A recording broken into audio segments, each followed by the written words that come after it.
የዳጣዬ እናት ሰላምዬ የአቶ ደረጀን ውርደትና ቅሌት መረጃ በስልኳ ለወይዘሮ ማርታ አቀረበች። ማርታ ደግሞ ይህን ሁሉ ቅሌት ከማይ ሞቴን እመርጣለሁኝ ብላ ቀወጠችው። ዳጣም እንዳጋጣሚ ከቤት ወጥታ ተከራይቶላት ነበርና ዳጣዬ አዲሱን ቤት እየለመድሽው ነው እንዴ ብላ ስትላት ለጊዜው ምንም አልልም እየለመድኩት ነው እትዬ፣ እስከ ዛሬ ድረስ ደብቄና አምቄ የኖርኩት ኃጢአቴ ከራሴ በላይ ዘልቆብኛል። እኔ ዘሬን መተካት እፈልግ ነበር። ሆኖም ግን አቶ ደረጀ ሰክሮ በመጣ ጊዜ በሌሊቱ ገብቶ የሰራኝ ስራ ይሄ ነው። ይሄ ክህደት ይመጣል ብዬ እኔም በስልኬ መረጃዎችን ቀርጬ ነበር ብላ እያንዳንዱ የደረጀን ፋይሎች ለማርታ ቀረበች። ማርታም ደግሞ በሰላምዬ በጣም ተገረመችና ሰላም እንዴት ይሄን ልታደርጊ ትችያለሽ? እኔ ለትዳሬ ያለኝን ክብርና መውደድ ጠንቅቀሽ እያወቅሽ በገዛ አልጋዬና ባሌ ላይ እንዴት ትባልጊያለሽ ብላ ቀወጠችው። ኦሆ ኤቢ የምትባል ሴትዮ ደግሞ እማዬ የፈራሁት ነገር ደረሰ። እስከ ዛሬ ድረስ ዳጣም ያባየ ልጅ ናት፣ ውሃንና ራሱን አባዬን ትመስላለች እያልኩ ስልሽ ጭራሽ ቦታና ጊዜም አልሰጠሽኝም። ሰላም ደግሞ ያረገዘች ወይ ከናታን ነው ወይ ካባዬ ነው እያልኩ ጠርጥሬ ነበር። ግን በሰዓቱ ልክና እውነት የሆነ መንገድ እየነገርኩሽ ማንም አልተቀበለኝ ነበር። ዛሬ ላይ ከሆነ ወዲያ ብታጨበጭቢው ምን ዋጋ አለው ብላ ተናገረች። ማርታም ያላሰበችውና ያልጠበቀችው ነገር ስለሆነ የገጠማት ደረጀን ጠራችውና አብረው ተሰብስበው ቡናቸውን አፍልተው ቁጭ አሉ።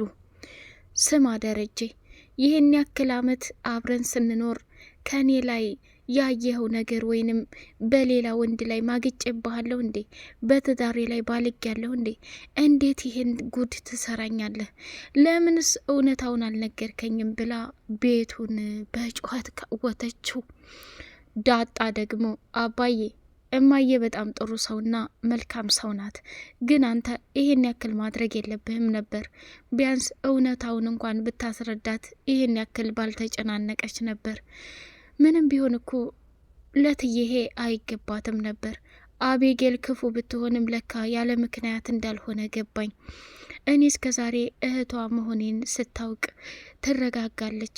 እህቷ የመሆንበትን ቀን የማውቅበት መቼ ነው እያልኩ ራሴን እየጠየቅኩ ነበር።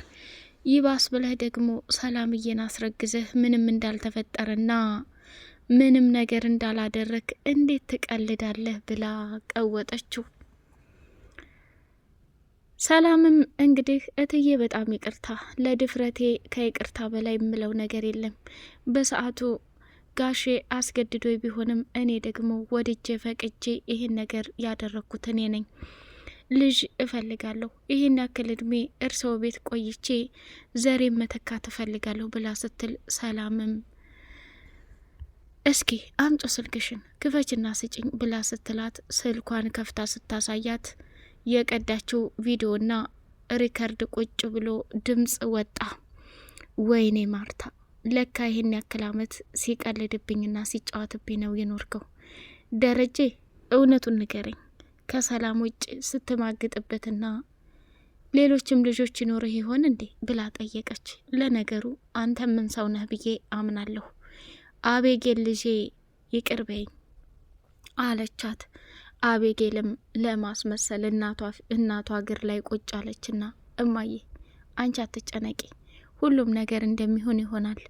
በሰዓቱ ሰምተሽ ቢሆን ኑሮ የሰላምዬ እርግዝና እንኳን በአጭር ማቆም እንችል ነበር። አሁን እኮ መውለዷ ጊዜ ደርሷል። ብናስወርድባት እንኳን በመርዝ ብንደፋው እንኳን እሷ ላይ ችግር ይፈጥርባታል ብላ አቤጌል አሁንም የሰላምዬ ልጅ እንዳይወለድና እዛው ጽንሱ እንዲበላሽ ትፈልጋለች ማለት ነው። ሰላም ሰላም ሰላም! ውድ የተከበራችሁ የአዜቲው ቤተሰቦች እጅግ በጣም ተወዳጅና በጉጉት የምንጠብቀው የዳጣ ድራማ እንደቀጠለ ይገኛል። ቻናሉን ላይክ፣ ሰብስክራይብ ያድርጋችሁ ለምታበረታቱ ቤተሰቦቼ በጣም አመሰግናለሁ። ዳጣ ከቤት ተባረረች። አቤጌል መንገድ ላይ ይዛ ስትጠፈጥፋት አቶ ደረጀ ደግሞ መኪና ላይ ሆኖ እያያት ነበርና ሁለታቸውንም አንጠልጥሎ ማንቁርታቸውን ወደ ቤት ይዞ ሄደ። አቤጌል እያንዳንዱ ያደረገችውን ነገር ደረጀ አይቷታል። ዳጣን መኝታ ክፍል አስገባና ስሚ ዳጣ የተፈጠረውን ነገር ንገሪኝ ብሎ ሲላት አባዬ ምንም ነገር አልተፈጠረም፣ ያው የተለመደ ነው። አቤጌል ማለት ስተዋት ብስል ትመስላለች እንጂ ከባድና አደገኛ ሰው ናት። ለምን ከሰላም ጋር ታወሪያለሽ? ከናታን ጋር እራቂ፣ ከማንም ጋር እንዳላይሽ። ከሰላምም ጋር በትንሹም በትልቁም እየተንሾካሾካችሁ ነው። ስለዚህ እራቂ ብላ ስትለኝ ለምን ብዬ ነው ምርቀው? እኔ እኮ አባትሽን ብዬ አክብሬ ነው እንጂ የተቀመጥኩት። ሲጀመር ምንም የሚመለከትሽ ነገር የለም ብዬ ስላት ከቤት መውጣት አለብሽ፣ ዛሬ ወደኛ ቤት ፍንክች ብትይ እንድትመጭ አልፈልግም ብላ በጥፊ ልትመታይ ስትል እኔም ዝም ብዬ መጨረሻ ላይ ልመልስላት ነበር። አንተ ስትመጣ ሁሉንም ተውኩት ብላ ዳጣ የተፈጠረውን እውነታ ተናገረች። ከሰላም ጋር ስለምንድን ነው የምታወሪው ብሎ አላት። አረ ስለምንም፣ በቃ ምን ሆነሽ ነው? ስለ እኔ ትጠይቀኛለች። እንዲሁም ደግሞ ስለዚህ ቤት ጥሩ ሰውና መልካም ሰው ነው እንጂ የነገረችኝ ስለ ሌላ የማውቀው ነገር የለም አባዬ እመነኝ ብላለችው። አምንሻለሁ። አሁን ቀጥ ብለሽ ሂደሽ አቤጌልን ጥሪልኝ አለ።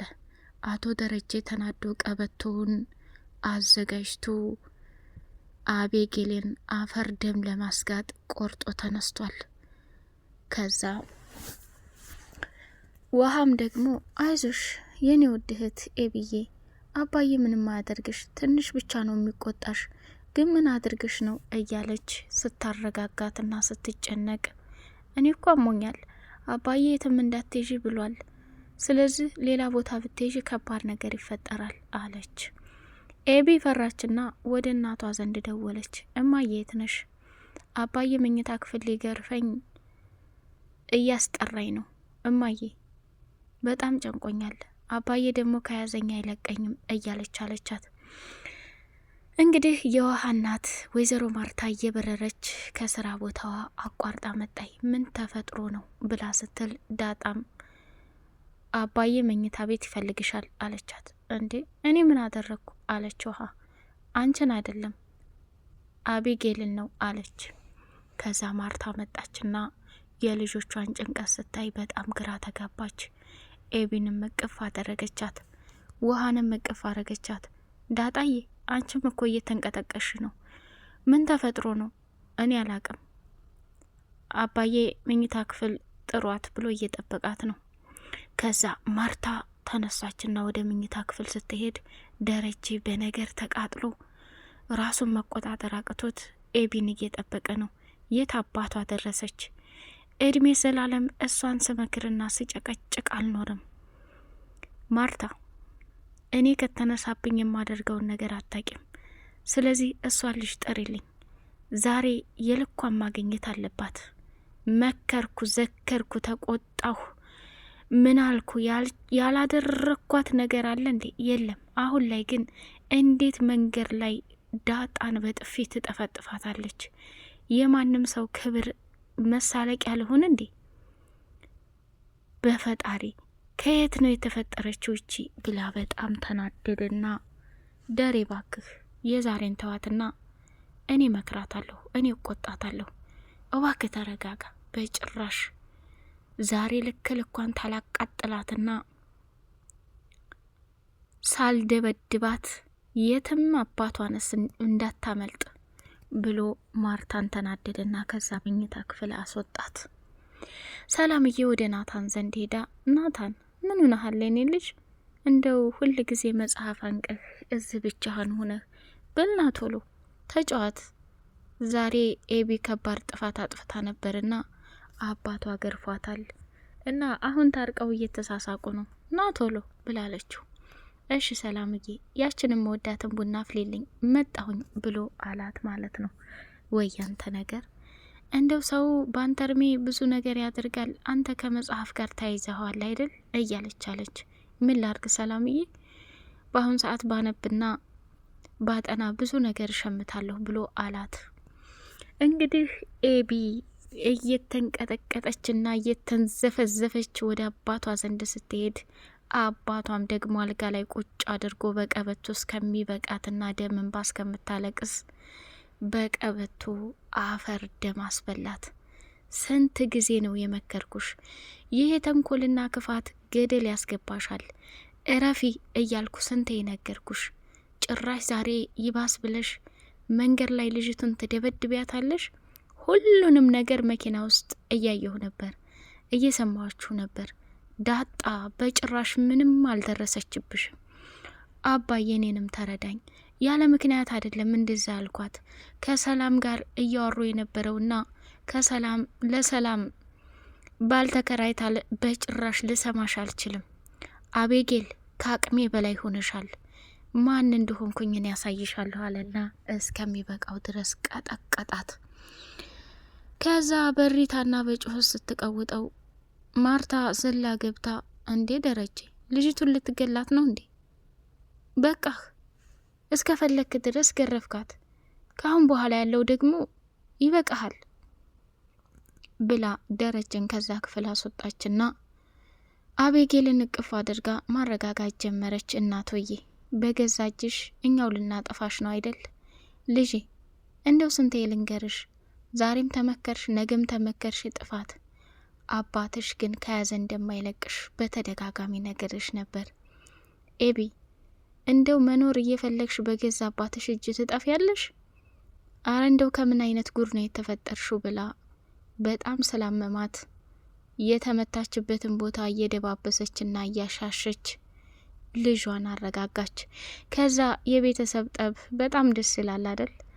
ተመልሰው ታረቁና ስብስብ ብለው ቡናና ቆሏቸውን እየበሉ ማርታም ስላስተዳደጓ አቶ ደረጀም ቤተሰቦቹ እንዴት አድርገው እንደገረፉትና እንደቀጡት በሚያስተምርና ደስ በሚል ሁኔታ የሁለታቸውንም ሀሳብ ተናገሩ። የአሁን ልጆች መች ስገረፋላችሁ፣ የአሁን ልጆች መች የታደላችሁና እያለ ደረጀም የራሱን የህይወት ታሪክ አስቀመጠ። ማርታም እናቷ የቀጠቀጠቻትንና የተገረፈችበትን ጊዜ ሳትረሳው እንደ ምክር አድርጋ ለአቤጌል ነገረዋት ማለት ነው። አቤጌል አሁንም ቢሆን አባቷ ቀጥቅጦ ቢደበድባትም ውስጧ ለክፋትና ለተንኮል የተሞላች ናት። ሌላ ተንኮል እንደውም እያሰበችና እያቀደች ትገኛለች። ይገርማል፣ ያሳዝናል። እንግዲህ ውሃም ደግሞ ፈራችና ወደ ናታን ክፍል ሄዳ አባዬ እኮ ኤቢ ሊገርፋት ነው፣ ከዳጣ ጋር ውጭ ቆይተው ሁለታቸውንም አንጠልጥሎ ነበር ያመጣቸው እያለች ስትነግረው አንቺ አሞሻል፣ እዚህ ተቀመጪ። ሲቀጥል ደግሞ ኤቢና ዳጣ የራሳቸው ጉዳይ ሊኖራቸው ይሆናል። አባዬ በጣም ጀግና ሰው ነው። በአሁን ጊዜ ኤቢ በጣም እድለኛ ናት። ልጅ ሲያጠፋ አባት የሚገርፍ ቤተሰብ የሚገርፍ የለም። የራሱ ጉዳይ በድሉ ይደግ ብሎ እየተጨማለቀና እየተጃጃለ ያድጋል። ሰላምዬ አቤጌል የእጇና ያገኘችው፣ ስለዚህ ሁሉም ወደ ነበረበት ይስተካከላል ብሎ አለ ማለት ነው። ውሃም ደግሞ ምን አጥፍታ ነው ብሎ ሲላት እኔ ምን አውቃለሁ መብራትም ምንም አላጠፋም እያለች መቀለር ጀመረች። ውድ የቻናሌ ቤተሰቦች በቀጣይ ፓርት በጉጉት እስከምንገናኝ ድረስ ላይክ፣ ሰብስክራይብ አድርጉ። ሰላም አሌይኩም ወራህመቱላሂ ወበረካቱ።